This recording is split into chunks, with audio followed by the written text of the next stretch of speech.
Hi friends, இன்னைக்கு நம்ம எல்லாரும் இவ்ளோ நாளா எதிர்பார்த்துட்டு இருந்த கார்டனிங் வீடியோ பார்க்க போறோம். சோ நம்ம லாஸ்டா அப்லோட் பண்ணிருந்த ரோஜா செடி வந்து எப்படி வளக்குறது அப்படிங்கறத அப்லோட் பண்ணிருந்தோம். சோ அதுல வந்து பாத்தீங்கன்னா 1.5 லட்சம் வியூஸ் கிட்ட தாண்டிருச்சு. நம்ம Toppytoo சேனல்ல ஃபர்ஸ்ட் டைம் வந்து இந்த வீடியோ 1.5 லட்சம் வியூஸ் வந்து தாண்டிருக்கு. சோ இது எல்லாத்துக்குமே நீங்க மட்டும் தான் காரணம். சோ உங்களோட ஆதரவுக்கு ரொம்ப ரொம்ப நன்றி. இதே மாதிரி எங்க சேனலை தொடர்ந்து சப்போர்ட் பண்ணுங்க. ஸோ நம்ம கீழே நம்மளோட சேனலை போய் மறக்காமல் சப்ஸ்கிரைப் பண்ணிக்கோங்க. முன்னாடி நீங்கள் அந்த வீடியோ இன்னும் பார்க்கல அப்படின்னா கீழே டிஸ்கிரிப்ஷன் பாக்ஸில் வந்து உங்களுக்கு லிங்க் கொடுத்துருக்கேன். ஸோ அதில் போய் நீங்கள் செக் பண்ணிக்கலாம். ஸோ இப்போ வந்து நம்ம என்ன பார்க்க போகிறோம் அப்படின்னு பார்த்தீங்கன்னா, நாங்கள் வந்து பார்த்திங்கன்னா நாங்கள் ஒரே ஒரு ரோஜா செடி தான் வந்து வச்சுருந்தோம். ஸோ இப்போ அது வந்து நல்லா பூக்க ஆரம்பிச்சிச்சு அப்படின்னு தெரிஞ்சோன்னே நம்மளுக்கு வந்து இன்னும் கலராக இன்னும் நிறைய ரோஜா செடி வாங்கினா நல்லாயிருக்கும்னு சொல்லிட்டு இப்போ வந்து நர்சரிலேருந்து 3 ரோஜா வந்து வாங்கிட்டு வந்திருக்கோம். ஸோ வந்து 3 கலர்ஸில் வந்து வாங்கிட்டு வந்திருக்கோம். ஒன்று வந்து பார்த்திங்கன்னா பன்னீர் ரோஜா வந்து வாங்கிட்டு வந்திருக்கோம். மீதி 2 வந்து பார்த்திங்கன்னா ஊட்டி ரோஸ்னு சொன்னாங்க. ஸோ ஒன்று வந்து எல்லோ கலர்லேயும் இன்னொன்று வந்து ஒயிட் கலர்லேயும் வந்து வாங்கிட்டு வந்திருக்கோம். ஸோ இந்த 3 ரோஜா செடியுமே வந்து பார்த்திங்கன்னா நம்ம லாக்டவுனுக்கு முன்னாடியே வாங்கின செடி தான். ஏன்னா நிறைய பேர் யோசிப்பீங்க இந்த லாக்டவுனில் எங்கே ரோஜா செடிலாம் கிடைக்குதுன்னு. ஸோ இது எல்லாமே லாக்டவுனுக்கு முன்னாடி வாங்கினது தான். ஸோ முன்னாடியே எடுத்த வீடியோ தான் இது. ஸோ வந்து நான் பிளான்டிங் பண்ணுறதுலேருந்து அது எப்போ தளிர் வருது, எப்போ ரோஜா வந்து பூ பூக்குது அப்படிங்கிறது வரைக்கும் இந்த வீடியோவில் வந்து நான் உங்களுக்கு காமிச்சிருக்கேன். ஸோ இந்த வீடியோ வந்து நீங்கள் ஃபுல்லாக வந்து நீங்கள் பாருங்கள், உங்களுக்கு நிறைய டிப்ஸ் வந்து கிடைக்கும். ஸோ ஃபஸ்ட்டு வந்து நம்ம பிளான்டிங் பண்ணுறதுக்கு வந்து தொட்டி தேவைப்படும். உங்ககிட்ட பிளாஸ்டிக் பேக்கோ இல்லை பழைய வாளி ஏதாவது இருந்துச்சுன்னா நீங்கள் அதை யூஸ் பண்ணிக்கலாம். அதுவும் இல்லாமல் இப்போ வந்து பார்த்தீங்கன்னா க்ரோ பேக்குன்னெலாம் வந்து கிடைக்கிது நர்சரியில். ஸோ அது வந்து நல்லா வருஷக்கணக்கிலலாம் வந்து உழைக்குதுன்னு சொல்கிறாங்க. ஸோ ஒரு 4 இயர்ஸ் 5 இயர்ஸ் வரைக்கும் நல்லா உழைக்குதுன்னு சொல்கிறாங்க. பட் எங்கள் ஊரில் கிடைக்கல அது. அதனால் நான் வந்து அதுக்கு பதிலாக நான் வந்து இந்த மாதிரி சின்ன சின்ன தொட்டி தான் வந்து வாங்கி வச்சுருக்கேன். ஸோ இப்போது இதில் வந்து நம்ம கீழே வந்து ஹோல்ஸ் வந்து போட்டுக்கணும். ஸோ நீங்கள் எதில் வந்து நீங்கள் வச்சாலுமே, அதாவது நீங்கள் எந்த வாளிலையோ இல்லை க்ரோ பேக்லையோ இல்லை எதில் நீங்கள் வந்து செடி வச்சாலுமே நீங்கள் கண்டிப்பாக வந்து இந்த செடி வந்து நம்மளுக்கு காத்தோட்டமாக இருக்கிறதுக்காக கீழே வந்து ஹோல்ஸ் போடணும். இல்லைன்னா நீங்கள் வந்து கண்டிப்பாக அந்த தண்ணி வந்து வெளில போக முடியாமல் அந்த செடி வந்து அழுகி போகிறதுக்கு கூட வந்து சான்சஸ் இருக்குது. ஸோ நீங்கள் கண்டிப்பாக வந்து நீங்கள் இந்த மாதிரி ஹோல்ஸ் வந்து போட்டுக்கோங்க. ஸோ இந்த வாளியில் வந்து பார்த்தீங்கன்னா கீழே வந்து இந்த மாதிரி 4 ரவுண்ட் ஷேப்பில் வந்து கொடுத்துருக்காங்க ஓட்டை போடுறதுக்குன்னு. ஸோ அதை வந்து இப்போ இது பிளாஸ்டிக்குங்கிற அதனால நம்ம வந்து மெழுகுவர்த்தியில் இந்த மாதிரி தீ வச்சு அதை நல்லா கத்தியில் வந்து சூடு பண்ணிவிட்டு அதை வந்து அந்த இடத்துல இப்படி வச்சிங்கனாலே நல்லா வந்து ஹோல் வந்து உளுந்துரும். ஸோ இதே மாதிரி வந்து 4 பக்கமே வந்து ஹோல் போட்டுக்கலாம். ஸோ இதே மாதிரி 3 ஜாடிக்குமே வந்து நான் ஓட்டை போட்டு வச்சுருக்கேன். ஸோ இப்போ வந்து நம்மளுக்கு மண்கலவை வந்து தயார் பண்ணணும். ஸோ அதுக்கு வந்து நான் என்னென்னலாம் எடுத்து வச்சுருக்கேன்னு காட்டுறேன் பாருங்கள். ஸோ இதில் வந்து பார்த்திங்கன்னா நம்ம யூஸ் பண்ணுற காய்கறியில் நம்மளுக்கு தோல் எல்லாமே வந்து வேஸ்ட்டாக தான் போகும். ஸோ அது எல்லாத்தையுமே வந்து நான் குப்பையில் போடாமல் இந்த மாதிரி வந்து தனியாக எடுத்து வச்சுருக்கேன். அதே மாதிரி நம்ம டெய்லி யூஸ் பண்ணுற அந்த முட்டையில் இருக்க அந்த தோடு அதை எல்லாத்தையுமே வந்து நல்லா வந்து கொஞ்சம் நல்லா நறுக்கி விட்டுட்டு அதையும் வந்து இதில் வந்து ஆட் பண்ணியிருக்கேன். அதுக்கப்புறம் எங்களுக்கு வந்து தோட்டம் இருக்கனால அதில் சேர்ந்துருக்க இலை அது எல்லாமே வந்து நம்ம வேஸ்ட் ஆகாமல் சேர்த்து வச்சு அதையுமே வந்து இதில் வந்து ஆட் பண்ணியிருக்கேன். அதுக்கப்புறம் வந்து பார்த்திங்கன்னா மாட்டு சாணம் வந்து ஆட் பண்ணியிருக்கேன். ஸோ நல்லா காஞ்சது தான் வந்து நம்ம சேர்க்கணும், பச்சையாக வந்து சேர்க்கக்கூடாது. அதே மாதிரி இது வந்து நிறையவும் வந்து சேர்க்கக்கூடாது, ஒரு கைப்பிடி அளவு சேர்த்தா வந்து போதும்.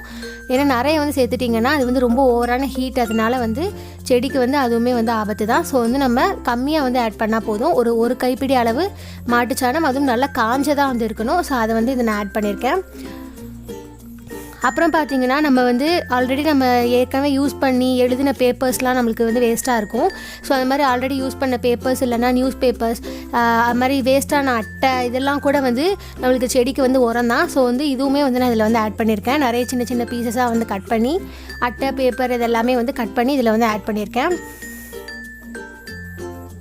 அப்புறம் வந்து பார்த்திங்கன்னா நம்ம வந்து ஏதாவது குப்பை வந்து எரிச்சோன்னா அதில் வந்து நம்மளுக்கு சாம்பல் வந்து கிடைக்கும். ஸோ அந்த சாம்பலுமே வந்து பார்த்திங்கன்னா இந்த செடிக்கு வந்து நம்மளுக்கு உரம் தான். ஸோ வந்து எங்கள் வீட்டில் வந்து பார்த்திங்கன்னா தோட்டத்தில் வந்து இந்த மாதிரி இலைலாம் வந்து எரிச்சு வந்து வேஸ்ட்டாக இருக்க அந்த சாம்பலை கூட வந்து நான் வந்து இப்போ உரமாக வந்து இதில் ஆட் பண்ணியிருக்கேன். அப்புறம் வந்து பார்த்திங்கன்னா நம்மளுக்கு முக்கியமாக வந்து கோகோபிட் வந்து இப்போ கிடையாது நம்மக்கிட்ட. ஸோ வந்து கோகோபிட் இல்லாதனால நான் வந்து தேங்காய் நார் வந்து அதுக்கு பதிலாக யூஸ் பண்ணியிருக்கேன். ஸோ இது நீங்கள் கண்டிப்பாக வந்து தேங்காய் நார் வந்து ஆட் பண்ணிக்கோங்க. ஸோ வந்து தேங்காய் நார் வந்து நீங்கள் யூஸ் பண்ணிங்கன்னா உங்களுக்கு செடி வந்து அவ்வளோ வந்து பசுமையாக இருக்கும். கண்டிப்பாக வந்து நீங்கள் ட்ரை பண்ணி பாருங்கள்.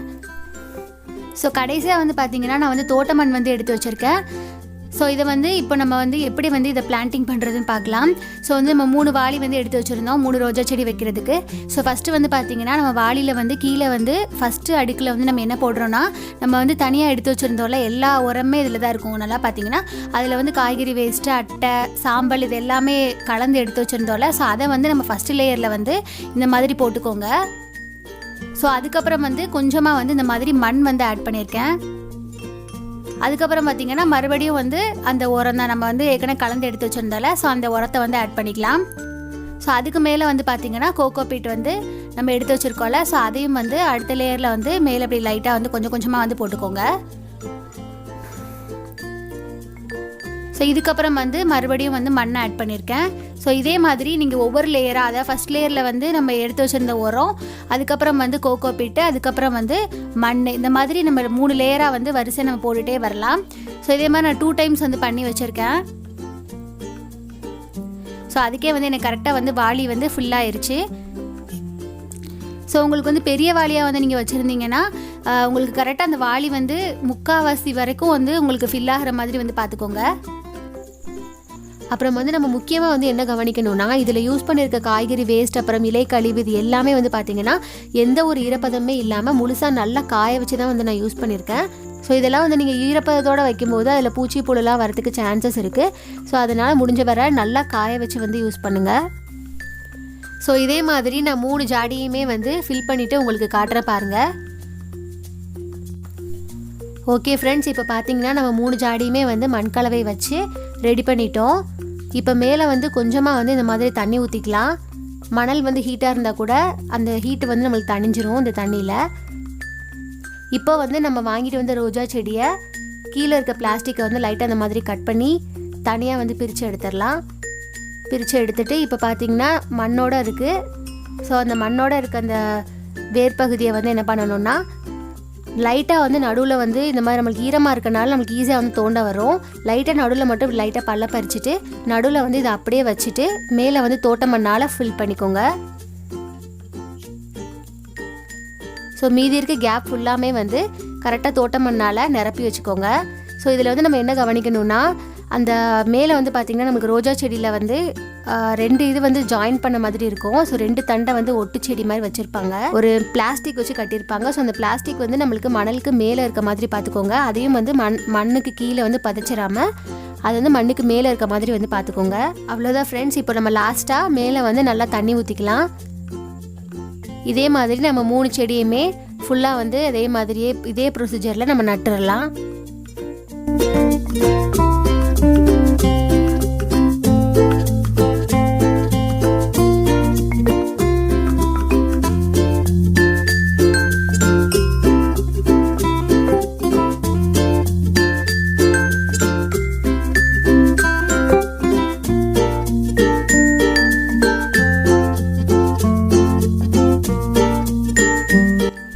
ஓகே ஃப்ரெண்ட்ஸ், இப்போ பார்த்தீங்கன்னா நம்ம 3 செடியுமே வந்து நட்டு முடிச்சிட்டோம்.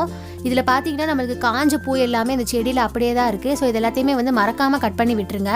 ஸோ இந்த மாதிரி நம்ம காஞ்ச பூ எல்லாமே நம்ம வந்து செடியில் அப்படியே விட்டுட்டோம்னா நம்மளுக்கு புதுசாக எந்த ஒரு தளிருமே வந்து வராது. அதனால் நம்ம வந்து கண்டிப்பாக வந்து இதை வந்து கட் பண்ணி விட்டுறணும். ஸோ நம்மளுக்கு பார்க்கும்போது அழகாக இருக்குங்கிறதுக்காக நம்ம அப்படியே செடியிலே விட்டு வச்சிட்டோம்னா நம்மளுக்கு புதுசாக எந்த ஒரு தளிருமே வந்து வராது. அதனால் முடிஞ்ச அளவு உங்களுக்கு பூ பூத்துருச்சுனாலே ஒரு 2 to 3 டேஸ்க்குள்ளே வந்து நம்ம அந்த பூவை வந்து கட் பண்ணி எடுத்துடணும். அப்புறம் வந்து நம்ம செடி வச்சதுக்கப்புறமா நம்ம அந்த செடியை எப்படி பராமரிக்கணுங்கிறது நம்ம லாஸ்ட்டாக அப்லோட் பண்ண அதே கார்டனிங் வீடியோலேயே நான் சொல்லியிருப்பேன். ஸோ சேம் டிப்ஸ் தான் வந்து இந்த செடிக்கும் நான் ஃபாலோ பண்ணியிருக்கேன். ஸோ தேவைன்னா உங்களுக்கு நான் டிஸ்கிரிப்ஷன் பாக்ஸில் லிங்க் கொடுக்குறேன், ஸோ போய் பார்த்துக்கோங்க. இப்போ பார்த்தீங்கன்னா நம்ம வந்து கரெக்டாக வந்து 20 நாள் கழித்து நான் வந்து வீடியோ எடுத்திருக்கேன் பாருங்கள். இதில் வந்து பார்த்தீங்கன்னா உங்களுக்கு ஒயிட் ரோஸில் வந்து நல்லா வந்து தழுலாம் வந்து பூவும் வந்து பூத்துருச்சு. ஸோ மற்ற 2 ரோஸை விட ஃபஸ்ட்டு வந்து எனக்கு பார்த்தீங்கன்னா ஒயிட் ரோஸில் தான் வந்து ஃபஸ்ட்டு சீக்கிரமாக வந்து தளிர் வந்துச்சு. ஸோ இப்போ பார்த்தீங்கன்னா உங்களுக்கு புதுசாகவுமே வந்து ஒரு பூ பூத்துருச்சு. அதே மாதிரி இப்போ தான் வந்து எனக்கு எல்லோ ரோஸ் வந்து ரொம்ப லேட் ஆகிடுச்சு. இப்போ தான் வந்து எனக்கு 20 டேஸ் கழிச்சு தான் எனக்கு கொஞ்சமாக இப்போ தான் பார்த்தீங்கன்னா சின்னதாக வந்து ஒரு தளிர் வர ஆரம்பிச்சிருக்கு. ஸோ வந்து நம்மளுக்கு எல்லா செடியுமே வந்து கரெக்டாக 20 டேஸில் வந்து நம்மளுக்கு தளிர் வந்துடுமான்னு கேட்டால் கிடையாது. ஸோ ஒரு சில நேரத்தில் வந்து இந்த மாதிரி லேட்டாகவும் ஆகலாம். ஸோ வந்து கரெக்டாக வந்து எப்படியும் ஒரு மேக்ஸிமம் வந்து ஒரு 30 டேஸ்க்குள்ளே வந்து உங்களுக்கு தளிர் வந்து பூவும் வந்து வர ஆரம்பிச்சிடும். ஸோ கண்டிப்பாக இந்த நான் சொன்ன டிப்ஸ் எல்லாத்தையுமே நீங்கள் கண்டிப்பாக ஃபாலோ பண்ணுங்கள். அப்புறம் வந்து பார்த்தீங்கன்னா நம்ம ஏற்கனவே பன்னீர் ரோஜா செடி வந்து எப்படி வைக்கணும்னு அப்லோட் பண்ணியிருந்தோம். ஸோ அந்த பன்னீர் ரோஜா செடி இப்போ எப்படி இருக்குன்னு பார்க்குறதுக்கு எல்லாருமே ஆர்வமாக இருப்பீங்க. பட் வந்து நான் இந்த வீடியோவில் போடலான்னு தான் இருந்தேன். ஆனால் எனக்கு வந்து இதுலேயே மினிட்ஸ் வந்து அதிகமாகிருச்சு. அதனால் உங்களுக்கு கண்டிப்பாக வந்து உங்களுக்கு நெக்ஸ்ட் வீடியோவில் நான் வந்து பன்னீர் ரோஜா செடி எப்படி இருக்குது அப்படிங்கிறத உங்களுக்கு ஷேர் பண்ணுறேன். ஸோ அது வரைக்கும் நம்ம சேனலை கண்டிப்பாக தொடர்ந்து வாட்ச் பண்ணிகிட்டே இருங்க. இந்த வீடியோ உங்களுக்கு பிடிச்சிருந்தா லைக் பண்ணுங்கள், உங்கள் ஃப்ரெண்ட்ஸ்க்கும் ஷேர் பண்ணுங்கள். அப்புறம் நம்ம சேனலை சப்ஸ்கிரைப் பண்ண மறந்துடாதீங்க. Thank you friends.